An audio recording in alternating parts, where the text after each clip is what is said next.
Beloved, if there's one topic that makes sensitive, empathic, heart-centered people feel both empowered and terrified at the same time, it's boundaries. Most people don't struggle with boundaries because they're weak. They struggle with boundaries because they're kind. They don't want to hurt anyone. They don't want to disappoint anyone. They don't want to be misunderstood. They don't want to seem selfish. They don't want to take anything away from someone they care about. But here's the truth. The truth most gentle souls don't learn until much later in life. Boundaries are not about keeping people out. Boundaries are about keeping you in, keeping you connected to your truth, keeping you anchored in your energy, keeping you aligned with your inner clarity, keeping your sovereign, grounded, present, and whole. Boundaries aren't walls, they're filters. And today, beloved, we're going to walk into the heart of what boundaries actually are and why they're essential if you want your frequency to remain true, undiluted, and undistorted in this world. Part 1. Why sensitive souls struggle with boundaries. Let's start with compassion, deep compassion, because if you struggled with boundaries, it's not because you're broken. It's because you learned very early that being easy kept the peace. Being agreeable kept you safe. Being quiet kept things stable. Being helpful earned you love. Being accommodating prevented conflict. Being selfless made people stay. Being low maintenance made you valuable. This formed a painful but powerful belief. My needs create problems. So boundaries became a threat, not to others, but to your sense of safety. Boundaries made you feel like you were being difficult. You were being mean. You were asking for too much. You were causing tension. You were being ungrateful. You were disrupting harmony. And beloved, none of that is true, but it felt true because it was taught, not chosen. Part 2. What a boundary actually is. Most people think boundaries are confrontational, harsh, rigid, cold, selfish. But a boundary is none of those things. A boundary simply is a clear communication of what allows your nervous system, your energy, and your soul to stay open, honest, and connected. Boundaries are clarity, truth, honoring your inner world, respect for your emotional capacity, protection of your frequency, guidance for healthy connection. Boundaries are not about controlling others. They're about clarifying yourself. And beloved, a boundary is an act of self-love, not self-protection. Self-protection is fear-based. Self-honoring is sovereign. Part 3. The energetic cost of not having boundaries. Let's be real. Not having boundaries comes with a price. When you say yes out of guilt, you abandon yourself. When you stay silent to avoid conflict, you swallow your truth.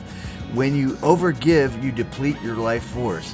When you absorb everyone's needs, you disappear inside their expectations. When you allow your energy to be pulled, drained, or used without awareness, your soul pays the cost. This is why so many tender-hearted people feel exhausted, resented, anxious, overwhelmed, unseen, overstimulated, emotionally drained, and disconnected from themselves. It's not the world that exhausts you. It's the lack of boundaries between your frequency and the world. Part 4. How to set a boundary without hurting anyone. This is where most people get stuck. They think boundaries mean confrontation, ultimatums, emotional distance, shutting people out. But true boundaries don't push others away. They simply create clarity. Here's the secret. A boundary is never about the other person. It is always about your capacity. You don't say, "You can't talk to me like that." You say, "I don't stay in conversations that feel disrespectful." You don't say, "You expect too much from me." You say, "I am not available for that right now." You don't say, "You make me uncomfortable." You say, "I choose not to engage with that energy." You can be kind, you can be warm, you can be gentle. Boundaries don't require harshness, they require clarity. Part 5. Why boundaries feel so emotionally charged. When you begin setting boundaries, old wounds awaken. The fear that says, will they leave? Will they be angry? Will they think I'm selfish? Will they misunderstand me? These fears come from a younger version of you, the one who genuinely needed a harmony to survive. Your current self is stronger. Your current self is wiser. Your current self is more grounded. Your current self can hold these fears without obeying them. This episode is where you finally understand boundaries don't break connection. They strengthen the connections that are real. People who are aligned with your soul will honor your boundaries. People who only value your compliance will resist them. Either way, clarity is protection. Part 6. A gentle boundary practice. What does my frequency need? Let's end with a practice that bypasses guilt and goes straight to truth.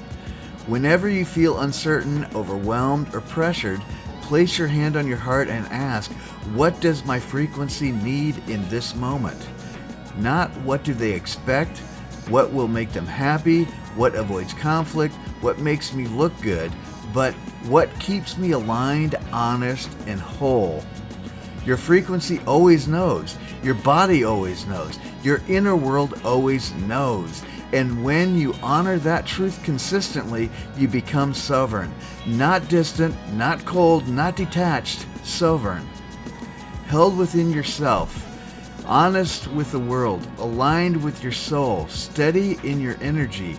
And beloved, this is when your life begins to change.